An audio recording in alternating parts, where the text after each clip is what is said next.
friends, it's Becky from sustainableprepping.com, your home for fear-free emergency preparedness for normal people. Today I'm bringing you a list of 5 ideas of things that you can add to your emergency preparedness kits that are $5 or less. If you are new, welcome. I am so glad you're here. I hope you subscribe to this channel so you can get all of my fear-free emergency preparedness content. If you're not new, welcome back. I hope that you are doing well. I want to let you all know that in the next week or so, I'm going to be launching a mini course on food storage in a weekend. So if you have been looking forward to that, I'm going to have the details below. We also have a Facebook group that you can join for working women. So if you're a working woman and you want more emergency preparedness content, you want to be supported by other women who don't want to be fearmongers, I invite you to join our Facebook group, and it is linked down below.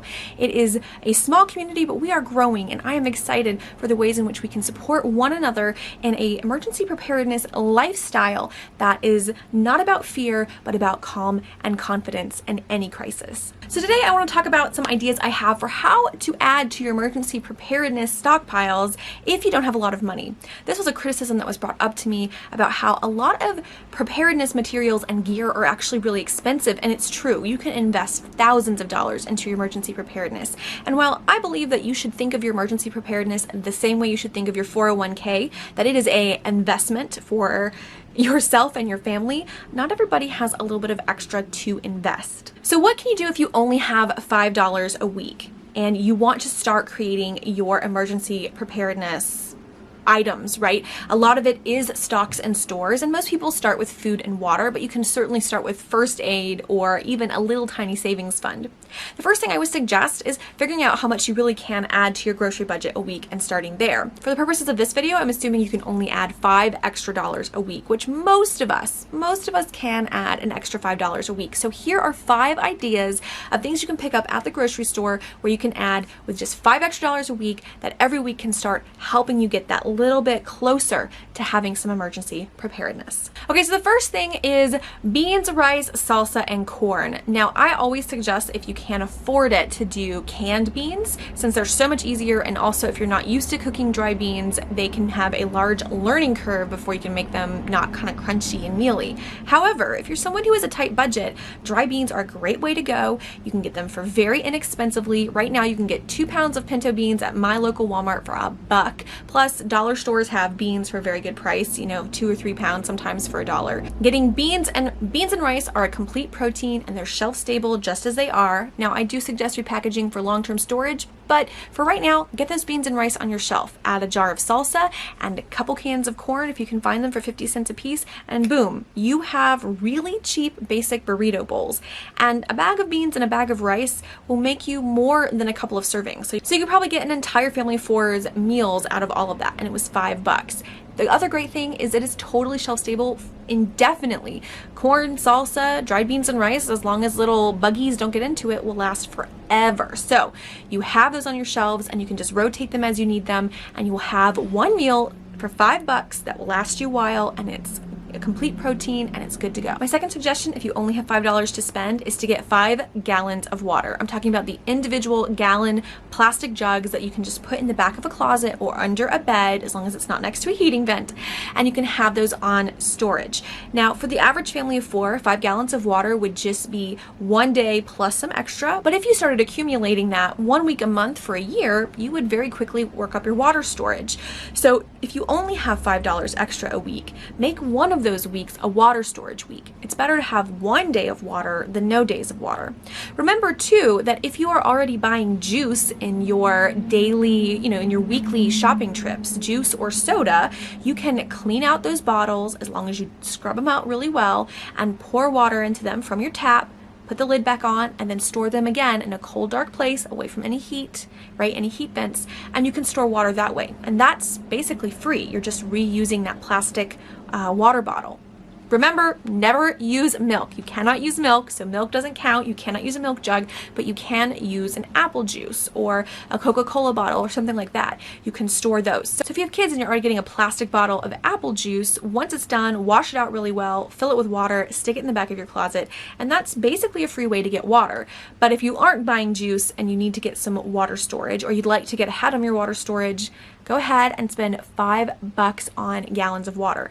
In my local store, water is is like 88 cents. So you might even be able to stretch it. And if you can get some change, you can get 6 gallons of water for your $5. My next recommendation is to get flour, sugar, yeast, and oil. Now where I am at, the little packages with like 3 things of yeast are just over $1. And certainly a jar of yeast is like $4. So you would have to get the little packages and kind of start your store that way. But with flour, sugar, yeast, and a little thing of oil, you can get a basic bread recipe and start making homemade bread. Now, if you didn't want to do yeast and you aren't interested in baking, fresh bread, you could also substitute something like baking soda for biscuits. You could make biscuits with oil. They're better with butter, but you could totally make biscuits with oil. So you can decide what would work best for your family.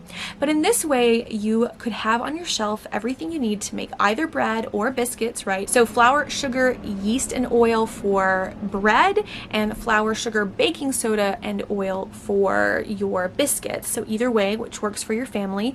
But having one set of these on your shelves, you can totally do for $5. And that way you'll be able to make your own bread in an emergency, which could be a total comfort for you and your family. My 4th recommendation is the classic pasta and sauce. Pasta and sauce are incredibly cheap, and especially if you aren't trying to go for organic or anything fancy, there are aluminum big cans of sauce that always are about $1 at my local Walmart and at my dollar store, plus a box of plain old pasta is about $1. So 2 boxes of pasta, 2 jars of sauce, and a gallon of water runs you about $5. That way you have water you could boil your pasta in, and everything is taken care of. You have 2 comprehensive meals right there for $5. The great thing too is they will sit on your shelf indefinitely. Again, as long as no bugs get into your pasta, you've got a meal that is set until you need it, basically until you need it, and it's super cheap. My 5th recommendation is to get some tuna fish, mayo, and saltines. So where I'm at, you can get a little can of tuna fish for about $1, so I would recommend 2 cans of tuna, one of those little jars of mayonnaise, which run about $1 where I am, and a box of saltines. Saltines have a relatively long shelf life as long as the plastic packaging isn't punctured. They're not perfect, but they can last several months, maybe up to a year. Then you'd have your cans of tuna, which last basically forever, and then your jar of mayo. Now once it's open, you do have to use the mayo up pretty quickly, so you might want to do 2 tuna fish mixtures with the saltines kind of back to back, but it is shelf stable, and this would give you some variety, give you a lot of really good fats and different flavors into your preparations. So that's 5 ways to store meals and then have water storage. Some other ideas as bonuses you can add in would be to go to your dollar store and stock up on $5 worth of Band-Aids, peroxide, alcohol wipes, and things like that. Depending upon what you need, $5 can get you quite a bit towards restocking and resupplying your first aid kit. Additionally, you could decide to spend $5 on canned fruits or canned vegetables that you just have on your shelf. Now, we don't love canned fruits and vegetables in our family. They're not our favorite, but we have them in the event that we can't get fresh or frozen. So that would be a good way to fill in some gaps. My 3rd recommendation would be to start setting aside those $5 over several weeks until you get $20, $25, $30, and then you can invest in one item. My number 1 go-to recommendation is a solar charger. These are portable solar chargers that can charge your cell phone or your iPad. They have flashlight on them. These are just really handy, and in any kind of emergency, particularly a storm that might knock out your power, having one of these is incredibly helpful. But it might take you a month, 6 weeks of saving that $5 every week to get to one of these. But still, it would be a worthwhile thing to save up and get. Whatever you decide to do, remember that emergency preparedness is as much about your mindset as it is about the gear that you are accumulating. If you are going into these crises with a very closed and hardened mindset of things aren't great, I don't have enough, scarcity, you aren't going to remain calm. You're going to be upset and frustrated and frazzled when the crisis hits.